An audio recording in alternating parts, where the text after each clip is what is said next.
Magandang umaga sa lahat ng ating mga kababayan sa loob at labas ng bansa. Ako po inyong lingkod, Secretary Martin Andanar mula sa PCOO. Good morning, Rocky. Good morning, Secretary. Mula rin sa PCOO. Ako naman po si Yusek Rocky Ignacio.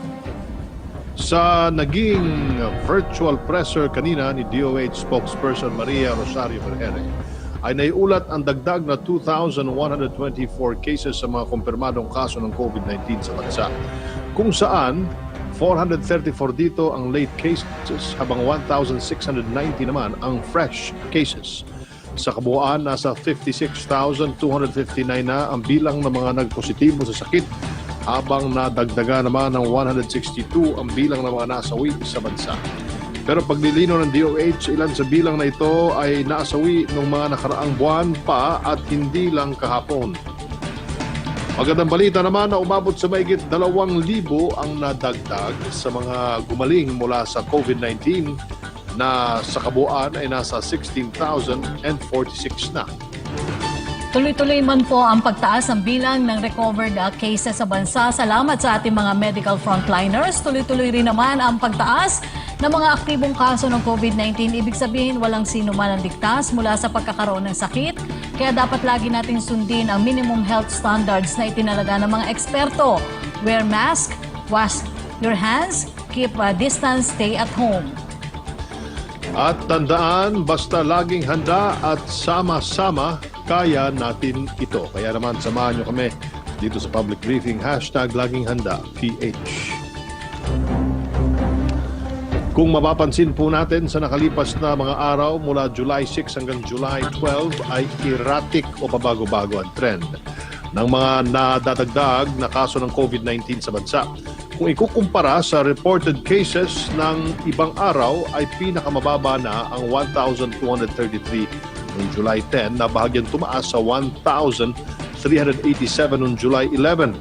Mas mataas pa rin naman ang naitala noong July 8 na may 2,539 added cases kung ikukumpara sa naitala kahapon.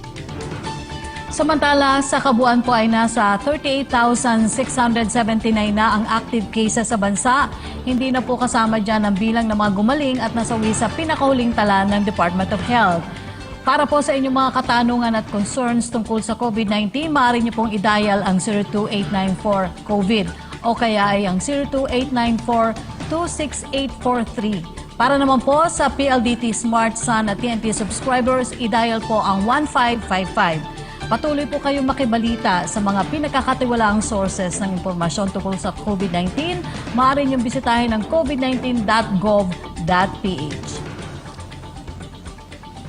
Para po sa ating mga balita, pagbuo ng e-governance system, isinusulong ni Senador Bongo tungkol sa panawagan ng pagkakaroon ng National Broadband Plan para sa mas mabilis na internet sa bansa.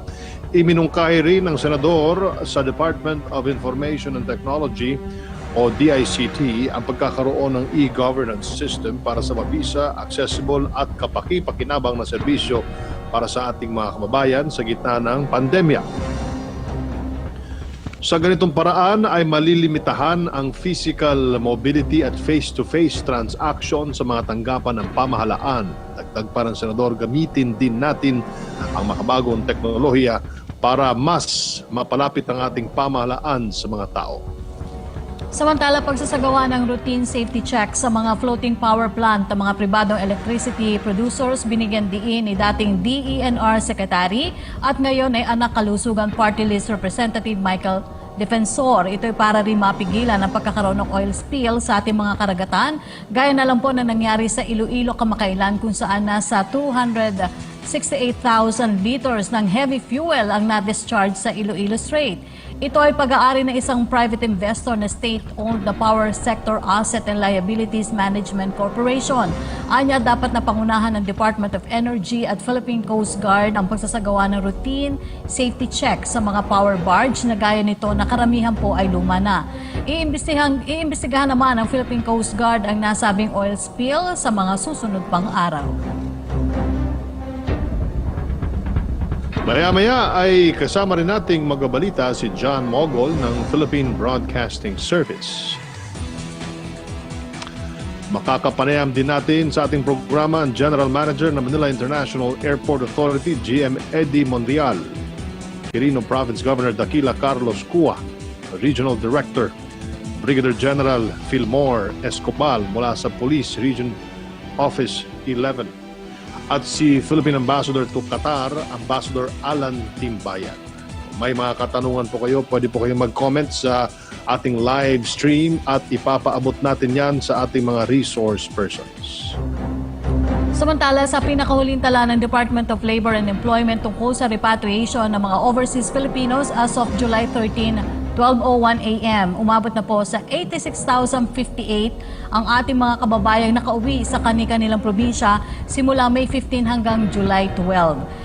Simula naman po na ipatupad ang DOLE ACA program para sa displaced at repatriated OFWs, umabot na sa mahigit 2 billion pesos ang pondong na disburse sa mga beneficiaries. Sa mahigit 565,000 na aplikasyon, mahigit 230,000 dito ang naaprubahan, samantalang 47,000 naman po ang na-deny. Sa ilalim ng programa, nakatanggap ng 10,000 pesos one-time cash assistance ang bawat beneficiaries o OFWs na nawalan ng trabaho dahil sa COVID-19. As of July 10, 2020, ayon sa COVID-19 tracker ng Department of Health, ay meron ng kabuang 682 cases sa buong Davao Region. 349 dito ang gumaling na mula sa sakit. 300 cases ang nananatiling aktibo at 33 naman ang bilang ng mga nasawi. Kumustahin natin ang lagay ng buong rehiyon sa patuloy na paglaban nito sa COVID-19 sa ilalim ng Modified General Community Quarantine. Makakapanayam natin ang Regional Director ng Pro 11, Brigadier General Fillmore Escobal. Magandang araw po sa inyo, General.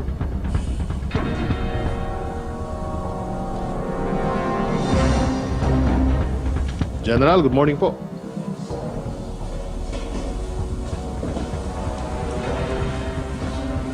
General, can you hear us?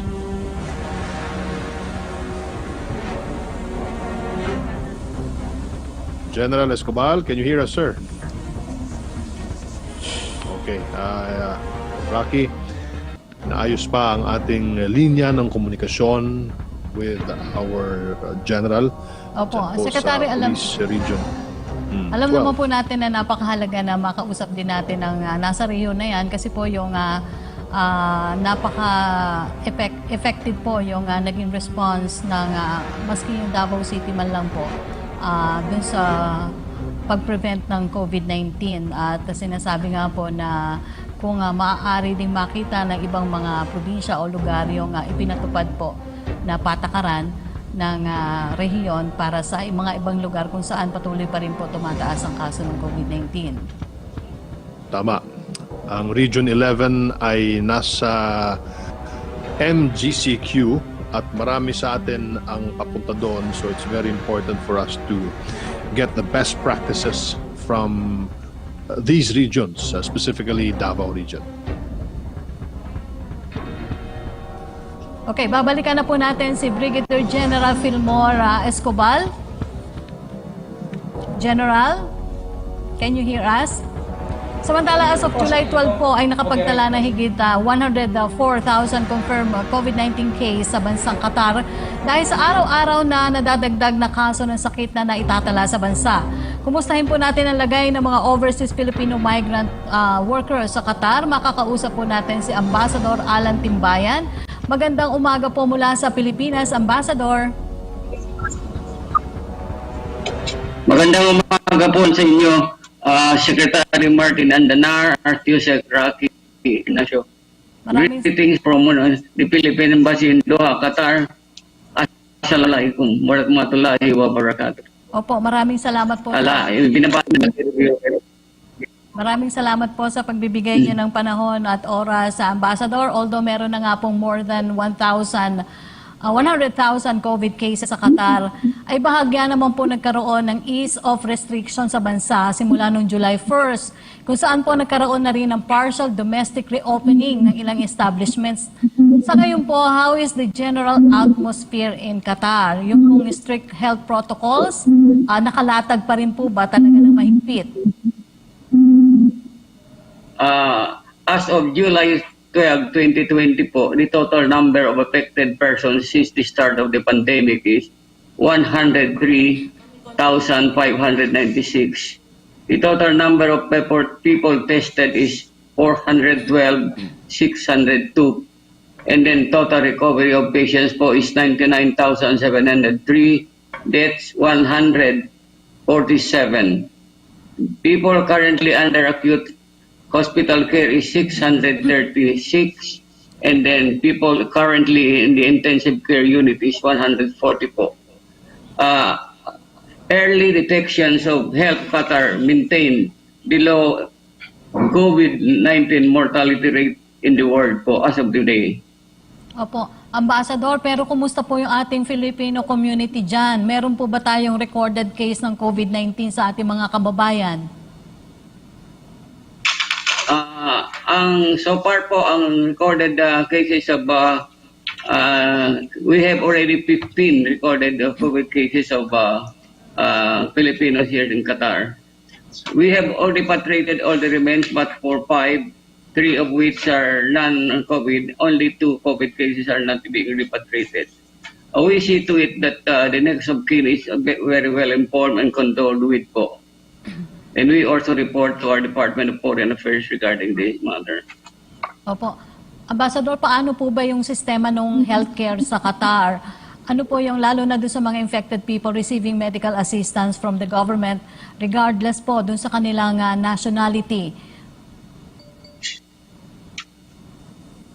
Ang ano po dito sa Qatar, they are more focused on distance contract tracing po. They are using this ATRAS app. ATRAS is it is an app wherein you download in your cell phone, and then when it appears there in the surface that it is green, that means to say you are healthy, and then you are free to enter any establishment here in Qatar. You are free to go around. Otherwise po, you will be, if you are gray for instance, that means to say you have been tested positive in other colors. So this is one way po to track the infection. They are more focused on testing the spread of coronavirus po. Opo, Ambassador, paano po nakikipag-coordinate yung ating embahada sa pamahalaan ng Qatar para po masiguro yung safety at welfare ng ating mga kababayan dyan? The embassy in Polo is continuously making representations with concerned authorities in Qatar, particularly the Ministry of Labor, the Ministry of Health, the Ministry of Public Health, and the Ministry of Interior, as well as the Ministry of Labor po dito. All concerns concerning labor issues are being taken care of by Polo and Philippine Embassy po, at ito po ay pinadala po namin sa sa Labor Minister for resolutions of their cases. In the case of mga Filipinos who are affected by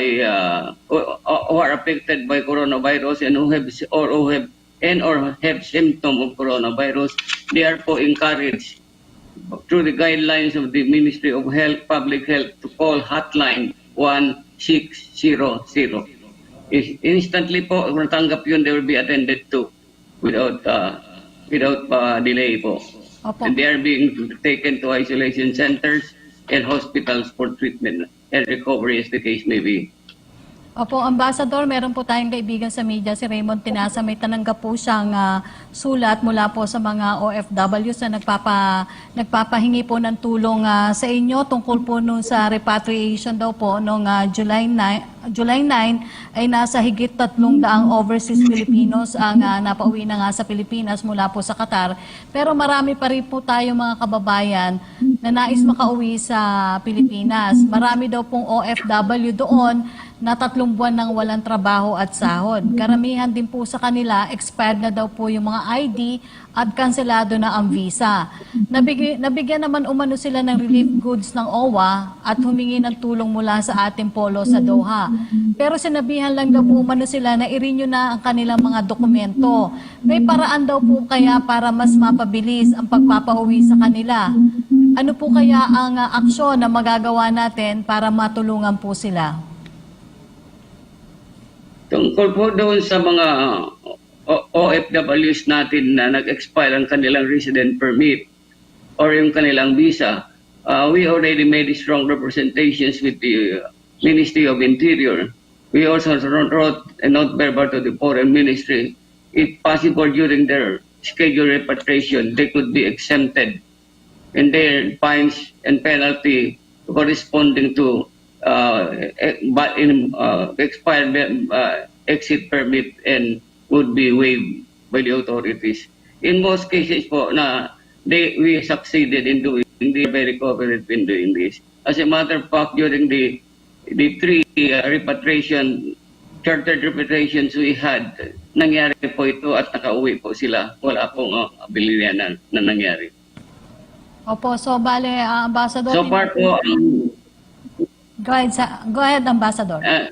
So far po, regarding repatriation, we have already repatriated about 912 OFW with 6 infants po. This was done in May 20 and then June 20 and then the latest of which was June 8. Opo, Ambassador, so... We are still expecting. Okay. Ambassador, so baling ilang OFW pa po yung inaasahan natin na mapapauwi sa tulong po ng pamahalaan o yung repatriation na ipinatutupad po ng pamahalaan mula po sa bansang Qatar? So far po, mayroon kaming nasa 4,600 pa po ang nag-register sa amin sa embahada requesting for repatriation. But ang ginagawa po ngayon ng embahada is so far nakalinya na po aside from the 2 chartered repatriations sa July 12 at saka July 22, mayroon pa kaming ibang repatriation scheme po nagawa. Like for instance po yung Qatar ticket holders po na OFW, we are making representations for the repatriations with Qatar Airways po. And then po yung mga holders of PhilipPal ticket holders po naman, we are already in talks with part to come and fetch them so that they can be repatriated po. Opo. Other than this, all the repatriation scheme are also being undertaken by the embassy in relations to with the host authorities here, especially the Ministry of Labor for the. In fact, we are in talks with the Ministry of Labor for possible mercy repatriation po at the expense of the Qatar government for our stranded OFWs. And we have been receiving positive response along this line po. Hopefully po, within the month of July, this will be realized po. We look forward to this po. Opo. Ambassador, panghuli na lang po yung mensahe nyo sa ating mga kababayan na nandyan sa Qatar at paano po nila kayo maaaring makontak?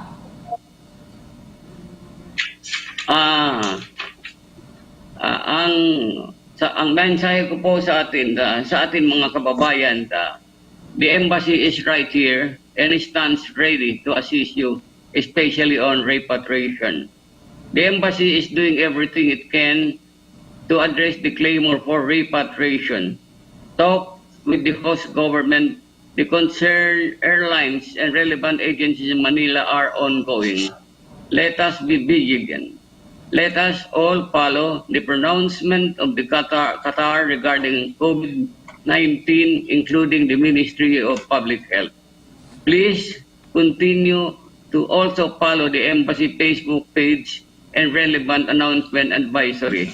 Tungkol po doon sa hotline namin po, we can be contacted through our Facebook and we can also be contacted to telephone number 5527-5132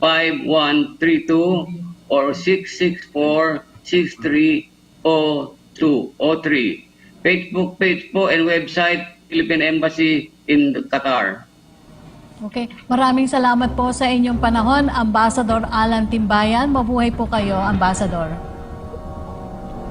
Maraming salamat po naman sa inyo, Secretary Martin Andanar at saka Undersecretary Roque Ignacio for giving us this opportunity for kababayan sing Qatar through your program. Mabuhay po kayo. Salamat po. Balikan naman natin si Brigadier General Fillmore Escobal mula sa PRO 11 para kumustahin po ang buong Davao Region. Magandang umaga po ulit sa inyo, General. Magandang umaga po, Secretary Andanar, at magandang umaga rin po,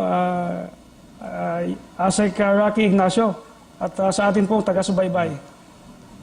It's good to see you once again, General. Sa kasalukuyan ay ipinatutupad po sa buong Davao Region ang modified GCQ until July 15, pero tuloy-tuloy pa rin nadadagdagan ng kaso ng COVID-19 cases po sa rehiyon. Sa palagay po ninyo, ay maaring dulot ito ng pagpapatupad ng MGCQ sa buong Davao Region? Isa po yan sa isang factor na tinitingnan po namin, yung pagpatupad ng MGCQ. At isa po rin na sinusubaybayan namin ay itong pagdating ng mga LSIs. Dahil sa mga dumating po na LSIs, meron din pong nag-positibo. At isa rin pong tinitingnan namin ay ang pagluwag ng pagpapatupad natin sa ibang patakaran natin dahil nga sa MGCQ. So, ganun po yung mga factors na nakita namin, Secretary Andanar. Ano po ang mga restrictions na patuloy na ipinatutupad ng Police Regional Office 11 sa buong rehiyon?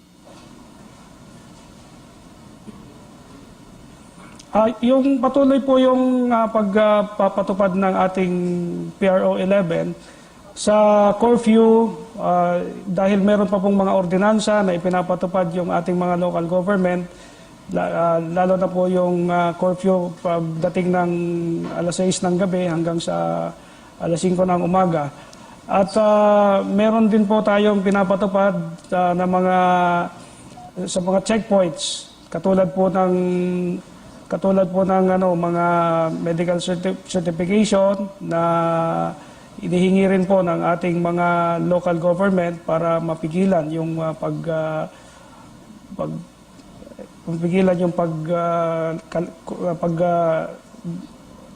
kalat ng sakit. At saka po meron pong lockdown, meron pong tinatawag tayong local lockdown doon sa mga barangay na nakikita merong high incidence po ng infection. So sa Davao City po, meron pong 3 barangay na na-identify kung saan merong high incidence po ng infection. At saka yung mga iba-iba pong local government dito sa buong Region 11 ay meron din pong mga mini-maintain na quarantine checkpoints. Davao City Mayor Sara Duterte said in a statement na hindi pa fully in control ang syudad sa COVID-19 dahil nga sa tumataas pa rin ang confirmed cases sa lugar. Para po sa inyo, regarding the whole of region of Davao, would you say that Davao region is in full control of COVID-19? Ano po ang masasabi ninyo dito, General? May po dito tayong nakita na sa Davao City nga ay hindi pa masyadong na-control yung infection dahil sa pagdating ng mga locally stranded individuals. Pero po sa ating probinsya, sa mga iba-ibang probinsya po, ay medyo bumababa na po yung rate of infection. Kaya ang binabantayan natin ay yung Davao City being the center po din ng region. Dito po kasi yung hospital at dito rin yung ibang mga very populated na lugar sa buong region po. So ito po yung mga nagiging dahilan kung bakit nakikita natin na hindi masyado pang nakokontrol sa loob ng Davao City dahil nga po dito sa pagdating ng locally stranded individuals kung saan meron po na test na mga nag-positive po. Tungkol naman po sa pagpayag sa backriding para sa mga mag-asawa o sa mga common law couple, Kumusta po ang naging pagbabantay ng ating kapulisan dyan po sa Davao Region? Sa ngayon po, Secretary, ang atin pong kapulisan ay nagpapatupad nito. Pero dahil nga po sa ito ay makilang araw pa nating pinapatupad, binibigyan lang po natin sila ng warning. Sa yung mga nakikita natin na mayroong mga backriding. At yung mga nahuhuli po ng ating kapulisan, tinitingnan po kung ito po ay ayon sa patakaran na ibinigay sa atin ng DILG, kung saan yung pwede po nating payagan ay yung mga couples at yung mga living in the same residence. So sa ngayon ay patuloy po ito na pinagpapatupad ng ating Police Regional Office 11. General Escobal, with regard to the Hatid Tulong initiative by the government, recently ay may mga umuwing LSI sa inyong lalawigan. Kumusta na po ang lagay ng mga LSI na nakauwi sa Davao Region? Maayos naman po silang nakarating dito sa police region, sa aming region, sa Region 11. Sa katunayan po, yung ating kapulisan, ang buong persa po ng kapulisan ay binantayan yung kanilang pagdating. At meron dumating dito na total of 29 buses at saka 658 na LSI. Sila po ay sinalubog ng ating pulis sa boundary sa may Pasian, Moncayo, Davao del Norte. At sila po ay iniskortan ng ating Highway Patrol Group at may mga sumundo rin ng mga local government units kung saan sila ay papunta. Maayos silang nakarating at dinala sila sa kanilang mga munisipyo at LGU at meron ding provide po sa kanila na mga facilities, yung mga quarantine facilities at nag-undergo po sila ng proseso para sa kanilang maayos na pagdating. So lahat po sila ay naihatid sa kanilang lugar ng maayos at chinek po yung kanilang kalagayan ng ating mga local government unit. Nagkaisa po yung mga government agencies natin, katulad po ng local government units ng iba-ibang munisipyo dito sa Davao, at yung DOH ay binantayan po naman yung kanilang kalagayan, kaya maayos na po silang nakarating sa kanilang mga kanya-kanyang lugar. Mensahe niyo po, General, para sa mga Davaoenos na nasa gitna po ng patuloy na pagpapatupad ng restriction sa buong rehiyon. Patuloy po nating sundin ang mga patakaran po ng ating pamahalaan at ang ayon pong kapulisan dito sa Region 11 ay nakasuporta sa lahat ng local government at national government agencies sa pagpapatubad ng mga programa, lalo na po dito sa mga kababayan natin na na-stranded, na matagal nang gustong umuwi, kaya pinag-ibayo po natin na sila ay maayos na makarating. Pati po yung kanilang seguridad ay binantayan natin dahil madaling araw po yung pagdating nila dito sa ating lugar. At ang maipapayo ko rin po sa ating mga kababayan ay sundin po lang natin yung mga sinatawag natin na minimum health and safety standards ng DOH. Yun ay pagsuot ng mask, pag-maintain ng social distancing. At tayo po ay tumulong para hindi na po kumalat ng mabilis ang sakit na ito. Maraming salamat po sa inyo at mabuhay po kayo, General Escobal mula sa Police Regional Office 11. Po kayo, Secretary Andanar, at ang buong bansa po.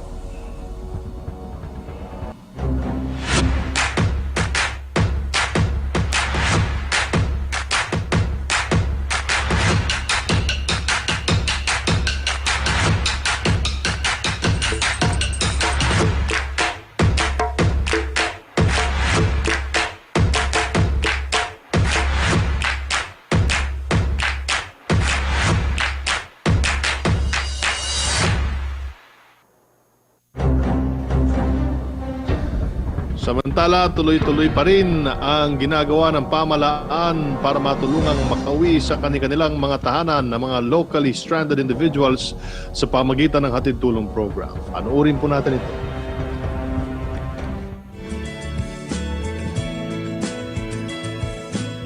Upang mabigyan ng pangmatagalang tulong ang ating mga kababayang nais magbalik probinsya at makapagsimulang muli, pinagtibay ni Pangulong Duterte ang Executive Order No. 114 o ang Balik Probinsya, Bagong Pag-asa Program.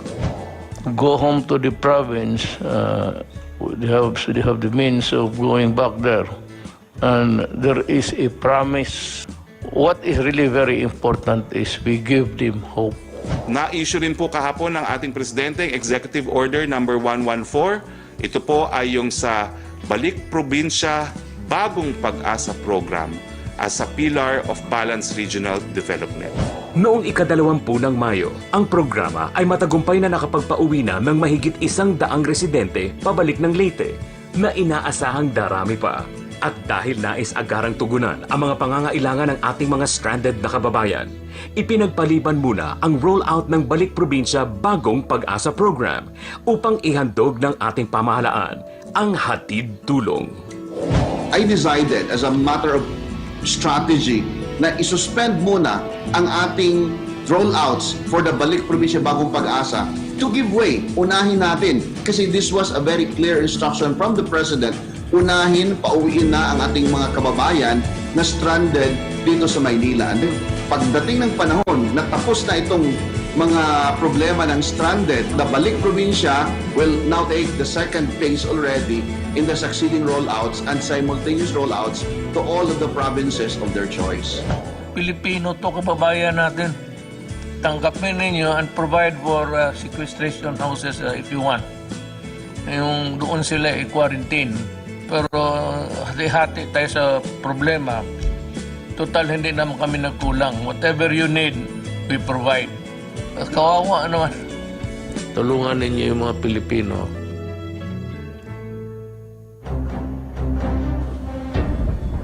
Kaugnay naman sa ginagawa nating pagpapauwi sa ating mga overseas Filipino workers, gayon din sa local stranded individuals, ay makakapanayam natin si Manila International Airport Authority General Manager Eddie Monreal. Magandang umaga po sa inyo, GM. Welcome back to the program. Magandang hapon po. Hello. GM, at this time na talaga namang busy ang ating paliparan sa repatriation efforts ng pamahalaan para sa mga overseas Filipino workers at yun din po sa pagpapauwi sa mga locally stranded individuals, ay kinailangan pang i-lockdown ang isang NAIA building due to a confirmed COVID-19 case. How many personnel tested positive at anong aksyon po ang ginawa o ginagawa na inyong tanggapan dito? Magandang tanghali po, Sec Martin at sa inyong mga tagapakinig. Kumusta po ang dating ng Pangulo po, sir? I can hear you loud and clear, sir. Did you hear my question earlier, GM? Yes, sir. I was able to listen to your question, sir. Yes, sir. Sa kasagutan po sa tanong niyo po, unang-una po, hindi po kailangan i-lockdown ang ating paliparan. Then unang-una po, ito ay isang importanteng ahensya o kaya opisina na magtutugon sa mga pangangailangan ng aviation ng ating paliparan sa bansa. We have a total of 32 as we speak right now. Pero out of the 32 personnel na nagkaroon po ng COVID positive, magyan po ay tali magmula po nag-umpisa ang ating COVID-19 dito sa paliparan. Meron po tayong 32 na nag-pass na positibo. Out of the 32 po, 10 na po ang naka-recover. Yung natitira po ay kasulukuyang naka-quarantine at pinabantayan at inaasikaso ng ating pamunuan. Katulong po natin dyan ang mga barangay dahil yun po ang panuntunan na sila po ang katulong natin sa pag-aruga sa kanilang kalusugan. Kailan po muling magbubukas ang tanggapan po ninyo kung meron pong ibang tanggapan or parte po, divisions ng inyong tanggapan ang kailangan pong i-lockdown? Okay. Opo.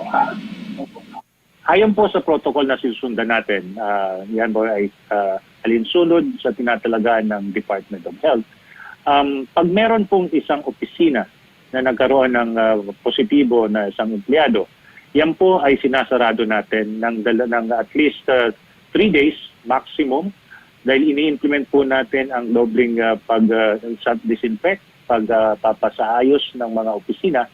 At once po na napatupad po ang double disinfection, yung persona na nagpositibo ay nagkakaroon po ng pagkukwarantina kasama rin po ang kasama sa contact tracing. So yun po ang aming pinapatupad pag nagkaroon po ng isang positibong personnel sa ating paliparan.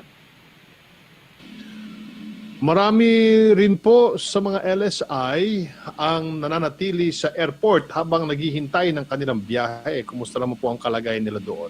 At may ginagawa ba ang MIA para tugunan ang kanilang temporary needs habang naghihintay? Salamat po sa katanungan na yan, Sec. Martin. Ayon po sa kautusan ng ating Pangulo at direktiba ni Secretary Tugade, ang pinapapasok po natin sa paliparan ay yung mga pasaherong with 48 hours confirmed departure. Ulitin ko po, 48 hours na kailangan po sila ay confirm ang kanilang mga ticket pauwi ng kanilang probinsya. Meron po silang binibigay kami ng 3 beses na sa isang araw na pagkain, lunch, breakfast, and dinner.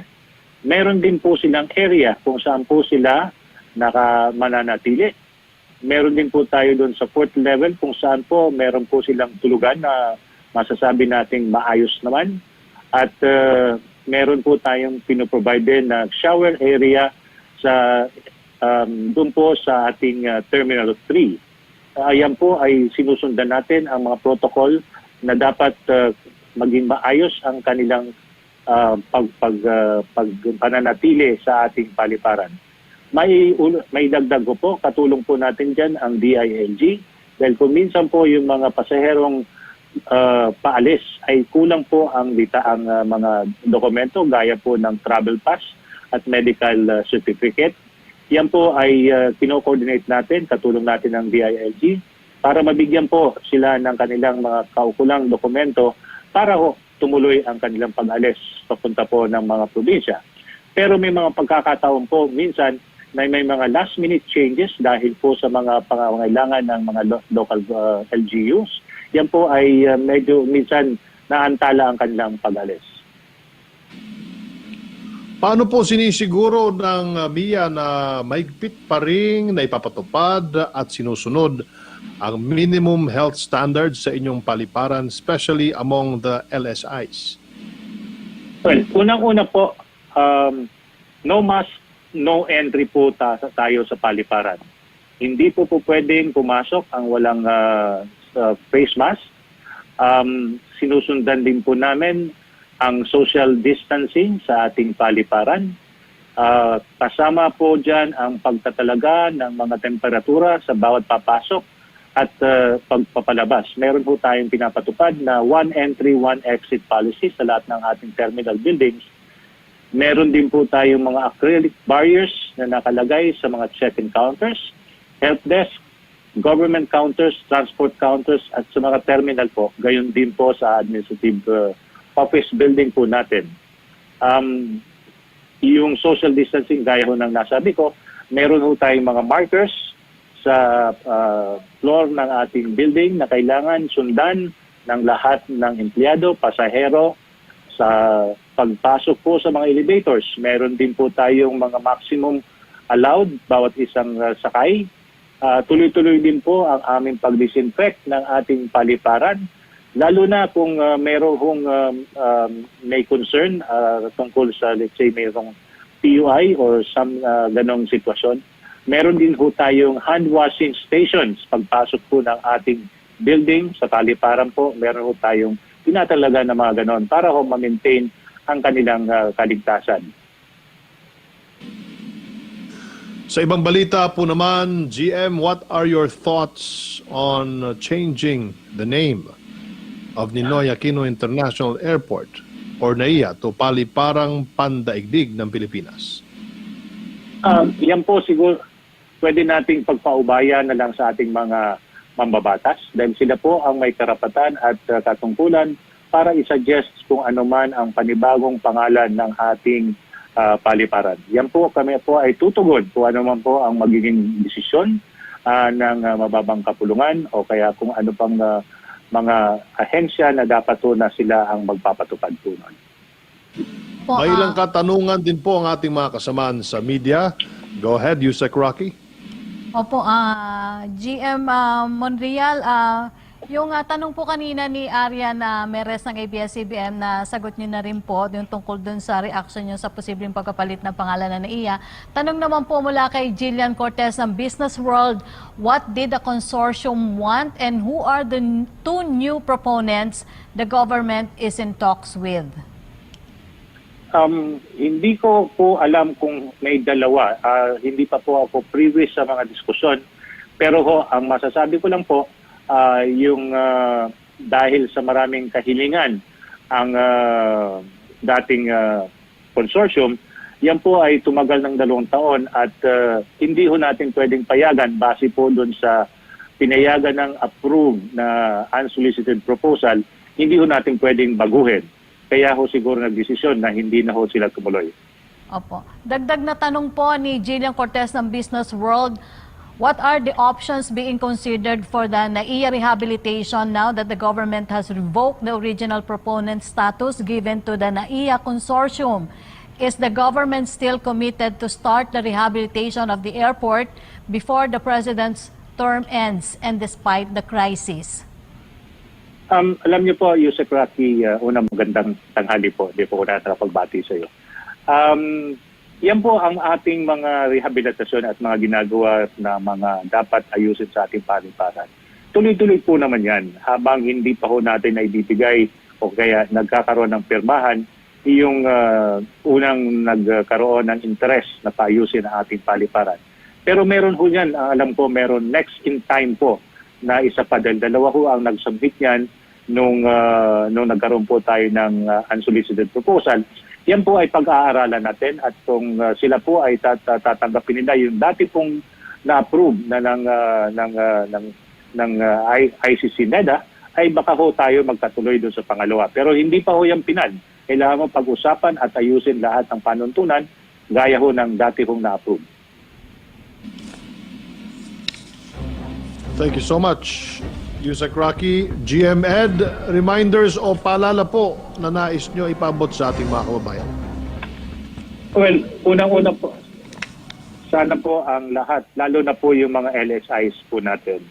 Ako po ay humihiling at umaapila, uulitin ko yung lagi namin sinasabi, na sana po, pag hindi po confirm ang inyong mga ticket, o kaya lalo na po wala po kayong ticket, huwag sana po tayo pumunta sa paliparan o kaya sa amang lugar na malapit sa paliparan na hindi ho maganda ang sitwasyon doon at hindi ho kayo matutulungan. Kailangan ho siguraduhin at tiyakin ang kanilang mga tickets ay confirm for a specific date bago sila tumuloy sa ating paliparan.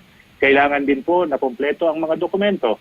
Kailangan po, meron po silang travel pass, meron po silang medical certificate na kinakailangan po ng mga local government sa pagdating nila sa kanilang destinasyon. Kami po ay humihingi ng tulong at kooperasyon sa kanila para hindi na ho sila maabala pagdating dito sa ating paliparan. Yun po. Maraming salamat po sa inyong panahon, GM Ed Monreal ng MIA. Stay safe po. Samantala, ilang buwan matapos unang maitala ang pagkakaroon ng kumpirmadong kaso ng COVID-19 sa Pilipinas, ilang mga probinsya po sa bansa ang nananatiling pandemic-free. At isa na po dyan ang probinsya ng Quirino. Alamin natin ang best practices na ginagawa ng probinsya at ang mga pag-iingat na ipinatutupad dito. Makakausap po natin ang Pangulo ng Union of Local Authorities of the Philippines at Ama ng Quirino Province, Governor Dakila Carlos Cua. Magandang umaga po, Governor. Good morning po. Magandang tanghali na po yata, Yusek Rocky and Secretary Martin. At sa lahat ng nakikinig at nanonood, Diyos tiyanin na po. Opo, Governor, una sa lahat, congratulations po dahil nananatiling ang walang naitalang kaso ng COVID-19 sa inyong probinsya. To whom or to where would you credit this success? Well, first of all, this would not be possible without the blessings of the Almighty. Ako ay naniniwala na medyo malakas ang panalangin na aking mga kababayan dito sa Quirino Province siguro. And secondly, the credit belongs to the people of Quirino because there is no one man alone that can deliver this outcome. It's really a concerted effort para po kami isang malaking pamilya na nagkakaunawaan, nakikipag-ugnayan at sumusuporta. So yun po, despite the hassles, alam kong napeperwisyo yung ating mga kailyan, mga kababayan, kahit paano, they are respecting and collaborating. Opo, pero Governor, siyempre hindi po nangangahulugan na dapat maging kampante ang ating mga kababayan sa Quirino Province sa kabila po ng pagiging COVID-free ng inyong lalawigan. Ano po yung mga ipinatutupad yung restriction para sa kanilang safety pa rin? Yes, Yusek. For now, we are maintaining we are now under modified general community quarantine. So simula July 1st po ito, and this is the first time that we were transitioned from a GCQ to an MGCQ.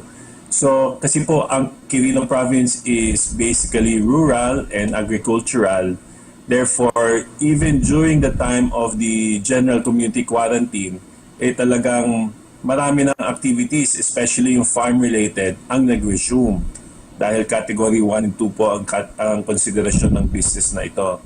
So, I would estimate around 80% of the economy under the GCQ was already open. And now that we are under modified GCQ, siguro nasa about 90 to almost 95% na ang resumption na ekonomiya namin. So, relatively, considering the situation, Quirino's economy is not as affected as those in the urban centers. Kasi syempre, mas maraming kumpulan ng tao doon, mas maraming restrictions. Ang isang naapekto sa amin ngayon ay yung turismo. Isa yung pillar ng ating development dito sa Quirino. Ngunit we would rather be safe and ensure the safety of our people than open our tourism too early. So ang restrictions namin, the same pa rin. We encourage everybody to stay at home.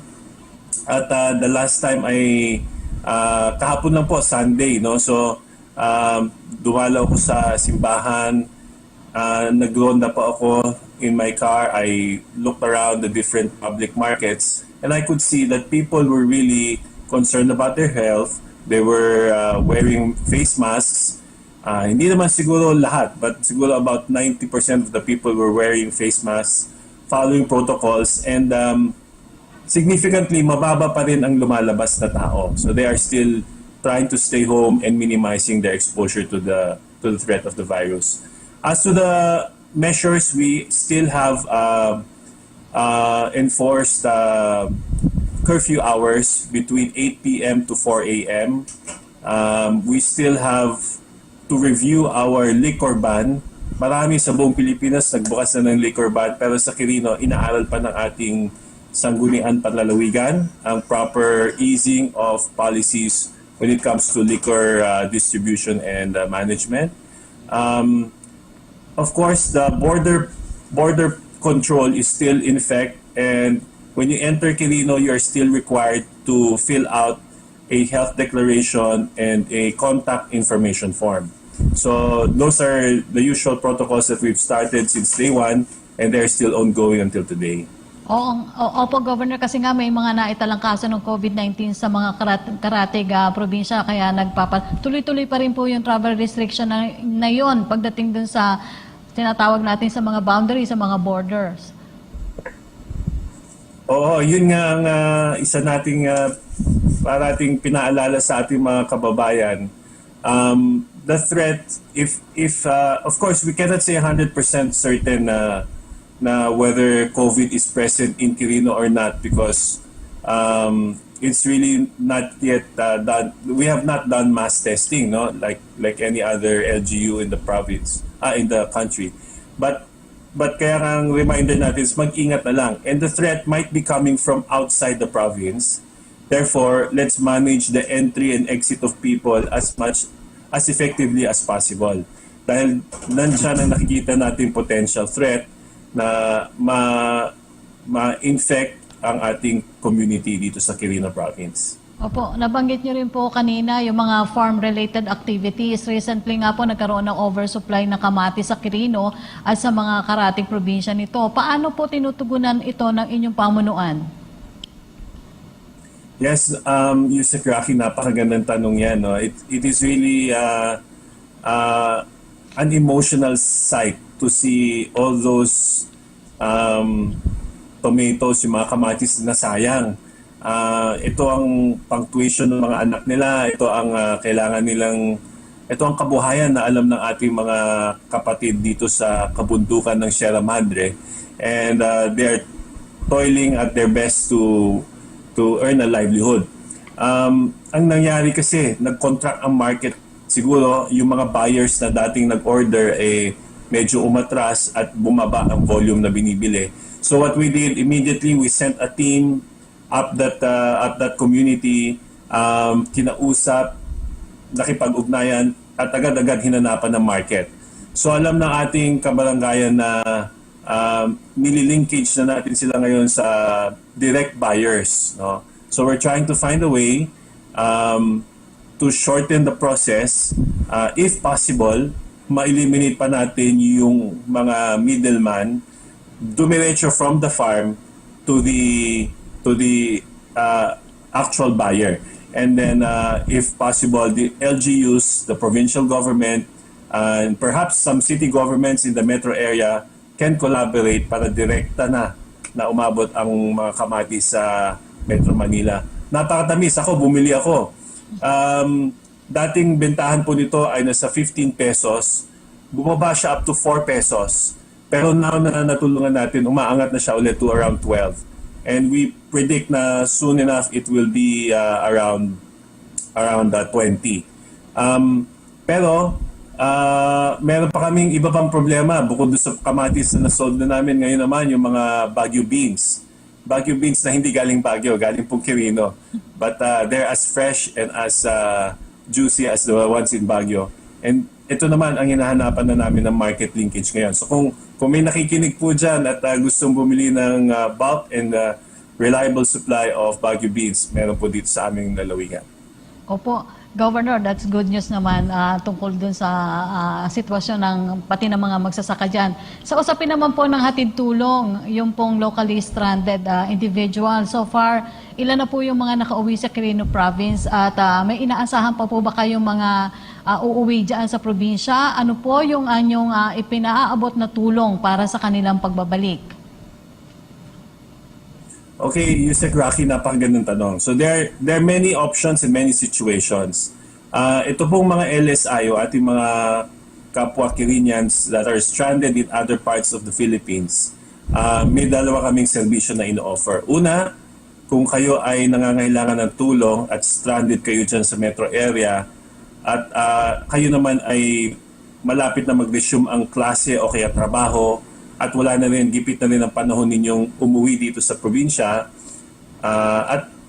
o kaya nangangamba kayong possibly dala ng infection sa inyong pamilya, we are offering financial assistance. So you just have to contact our Action Center, COVID Action Center dito sa Quirino Province. It's on Facebook. It's easy to reach. Tawagan nyo lang or private message nyo and then give us your details and we'll find a way to send you some assistance financially. Pangalawa naman po, yung mga talagang nawala ng trabaho at gusto na umuwi dito at makasama ang kanilang pamilya, sundin lang po yung mga dokumento at proseso na i-require ng ating provincial and municipal DRRM offices. Sila po ang magfa-facilitate. Dahil kung meron kayong sasakyan, we need to issue passes so that you will be able to successfully travel all the way to Quirino. Dahil kung wala po kayong passes, baka hindi kayo makatawid ng boundary ng Region 2. Pangalawa po, kung wala naman kayong sasakyan, we have regular assistance na nag-charter tayo ng mga van or minibuses na nagsusundo ng mga tao from different parts of the country, from Manila, from Cavite, from Pampanga, even from Pangasinan. Marami na po tayo nasundo, mahigit 1,000 na po ang napauwi natin since the start of the lockdown.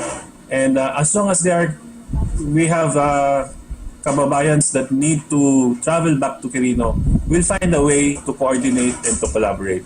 Kompletuhin lang natin dokumento para hindi po tayo ma-hassle. Okay. Maraming salamat po sa inyong pagpapaunlak sa amin, Governor Dakila Carlos Cuan ng Quirino Province. Stay safe po. Mabuhay po kayo, Governor. Salamat po, Yusek. Samantala, alamin naman natin ang mga balitang nakalap ng Philippine Broadcasting Service mula sa ating mga lalawigan kasama si John Mogol. John? Yes, magandang tanghali po, Yusek Rocky, sa ating mga balita. Ang bilang ng mga repatriated OFW sa Region 1 na natulungan ng OWA Regional Welfare Office 1 umabot na po sa mahigit 4,000. Mula RP Tayog, magbabalita si Grace Acquar. COVID Radio. Laging handa. Radyo Pilipinas Special Coverage. Umabot na sa 4,578 ang bilang ng mga repatriated overseas Filipino workers sa Region 1 ang natulungan ng OWA Regional Welfare Office 1 na makauwi noong Hulyo 10 ng taong kasalukuyan. Ayon sa OWA Regional Welfare Office 1, sa pamumuno ni Gerardo Rimorin, OIC Regional Director, ang nasabing bilang ng mga OFWs na dumating mula sa airport ay sumailalim sa PCR swab test at inakomodate sa mga identified facilities sa NCR at Pampanga. May hawak na negative result ng PCR swab test at naiuwi sa mga probinsya sa pamagitan ng libreng sakay ng OWA, DOTR at BOT na nakikoordina sa provincial governments at respective local government units mula sa designated drop-off points sa Region 1. Ang mga nakawing overseas Filipino workers ay nabigyan ng libreng transportasyon, pagkain at pansamantalang tahanan. Ang mga nasabing bilang ng mga OFWs ay ang mga aktual at personal na nagrehistro sa OWA Repat Team sa mga designated drop-off points sa Region 1. Nabatid na nasa 2,665 ang mula Pangasinan, 796 mula La Union, 629 mula Ilocos Sur, 444 mula Ilocos Norte, at 44 mula sa ibang probinsya na may kabuang datos na 4,578. Samantala sa mga mayroong nais idulog sa ahensya, bukas ang OWA Regional Welfare Office 1, OWA Provincial Office at sa mga satellite offices nito sa Alamino City, Dagupan City, Lawag City at Candon City simula ngayong Hulyo 13 hanggang 17 ng taong kasalukuyan, bagamat istriktong ipatutupad nila ang social distancing at no face mask, no entry policy sa kanilang mga tanggapan. Manipod Tayug, Pangasinan, Grace Acquar, Radyo Pilipinas. Samantala, ang Integrated Provincial Health Office sa Sulu, puspusan na po ang paghahanda para sa itatatag na PCR laboratory sa ilalim ng Zamboanga City Medical Center sa lalong madaling panahon. Mula naman RP Hulo, narito ang detalye mula kay Fatma Hino. COVID Radio. Laging handa. Radyo Pilipinas Special Coverage. Inaasahang magkakaroon na rin ng PCR laboratory gamit ang Gene-Expert technology dito sa lalawigan ng Sulu sa katapusan ng buwang kasalukuyan o sa susunod na buwan kung makumpleto na ang lahat ng mga requirement na hinihingi ng Department of Health o DOH sa tulong ng DOH Region 9 sa pamumuno ni Regional Director Dr. Emilia Munisimpo at sa suporta na rin ni Sulu Governor Abdul Cortana. Ayon kay Dr. Faratan Omar, tagapamahala ng Integrated Provincial Health Office o IPHO sa Sulu, malapit nang matapos ang pagsasaayos ng istruktura para gawing PCR laboratory sa IPHO sa Barangay Asturias, Hulo. Inihahanda na rin nila, anya, ang kanilang mga tauhan na itatalaga sa naturang pasilidad kung saan sumailalim at pasado na rin ang mga ito sa online Gene Expert Training. Pero kailangan nila pang sumailalim sa iba pang mga pagsasanay tulad ng biosafety upang matiyak na maayos magagawa ng mga ito ang kanilang trabaho at hinihintay na lamang nila ang mga gamit na maipadala dito. Anya, nagpadala ng 2 Gene Expert ang DOH sa Region 9 dahil sa isa na lang ang kanilang Gene Expert dulot ng pag-malfunction ng isa. Lalabas na satellite lamang dagdag pa ni Omar ng Zamboanga City Medical Center ang laboratorio dito dahil sa kawalan ng pathologist ang mga ospital sa lalawigan, kung kaya't mag-ooperate ito sa ilalim ng pamamahala ng DOH 9. Umaasa si Omar na maisa sa katuparan na ito sa lalong madaling panahon dahil malaking tulong ito para sa mga mamamayan sa buong lalawigan kahit padagdag trabaho at peligro naman sa mga health worker. Samantala, muling nagpaalala si Omar sa mga mamamayan na huwag kalimutang sundin ang minimum health standards tulad ng pagsuot ng face mask, palagi ang paghuhugas ng kamay, pagsunod sa social distancing at iba pa upang sa ganon ay makaiwas sa nakamamatay na sakit. Deng Holosulu, Fatma Gino para Radyo Pilipinas. Yusek Rocky, yan po ang mga balitang nakalap ng ating mga reporters sa Philippine Broadcasting Service. Muli po, ako po si John Mogol dito sa Radyo Pilipinas. Salamat sa iyo, John Mogol ng PBS Radyo Pilipinas. Pasalamatan natin ang ating mga naging panauhin ngayong araw at ang ating partner agency sa kanilang patuloy na suporta at walang sawang paghahatid ng balita at impormasyon. Maraming salamat din po sa Filipino Sign Language Access Team for COVID-19. Mabuhay po kayo. At dyan po nagtatapos sa ating programa para sa araw na ito. Ako po inyong lingkod, Secretary Martin Andanar mula sa Presidential Communications Operations Office. At mula pa rin po sa PCOO, ako naman po si Yusek Rocky Ignacio. Hanggang bukas po muli dito lamang sa public briefing, #laging HandaPH. Trusted dog food ni Catherine Bernardo. Nutri